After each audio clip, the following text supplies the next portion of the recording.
உங்க எல்லாத்துக்கும் சொல்றேன், எதிர்மறை எண்ணமே வாழ்க்கையில துளியும் இருக்கக்கூடாது. நடக்குமா நடக்காதா சந்தேகம், நடக்கும்டா, நடக்கலையா முருகன் எடுத்துக்கிட்டேன் அவ்வளவுதான், விட்டுரு, அடுத்த வேலைக்கு போயிடணும். சும்மா அதையே போட்டு தொங்கிக்கிட்டே இருக்கக்கூடாது. சில பேர் வீட்டில் ஒரு செத்த எலி இருக்குன்னா என்ன பண்ணுவீங்க? அப்படியே வச்சிருப்பீங்களா? என்ன பண்ணுவோம்?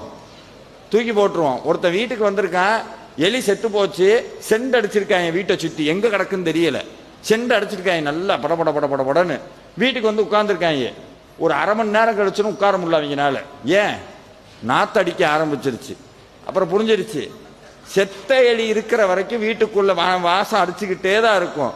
நம்மளுடைய கடந்த கால வாழ்க்கையும் கடந்த கால எண்ணங்களும் செத்த எலிதான். அதை உள்ள சுமந்துகிட்டு இருக்கிற வரைக்கும் நாத்த அடிச்சுக்கிட்டே தான் இருக்கும். எப்ப தூக்கி அப்படி வீசுறமோ அப்பவே வாழ்க்கை சந்தோஷமா இருக்கும்.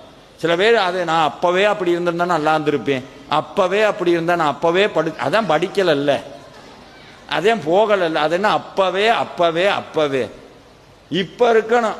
அதுக்கு என்ன பண்ணணும்? அப்ப நம்மளுக்கு தெரியுது நம்ம கண்ட்ரோல்ல நம்ம இல்லை, மனசு எங்கேயோ போயிடுச்சு அப்படின்னு. அப்ப அதை பிடிச்சி இழுக்கணும்னா ஒரு கயிறு இருந்தா பத்தாது. இந்த மாடு பார்த்துருக்கீங்களா? மூக்கணாங்கயிறு போட்டு ஜல்லிக்கட்டு மாடு ஓடும் போது பிடிச்சிங்கன்னா என்ன ஆகும்? உங்களை சேர்த்து இழுத்துக்கிட்டு போயிடும். ஆனா என்ன பண்ணணும்? போற மாதிரி போய் அது போற வரைக்கும் அப்படியே கைத்தை பிடிச்சி அது கூடயே போய் ஸ்லோவாகும் போது பிடிச்சி இழுக்கணும். மனசுக்குள்ள வேல்மாறல்ங்கிற மந்திரத்தை கட்டி விட்டுறணும்.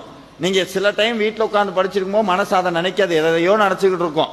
ஆனா திருப்பி ஆனா ஒண்ணு தெரிஞ்சுக்கங்க, எப்ப முருகன் முன்னாடி உட்கார்ந்து வேல்மாறல் மகாமந்திரத்தை படிக்கிறீங்களோ அப்பவே முருக பக்திங்கிற கயிறு உங்க மனசு கட்டிச்சு.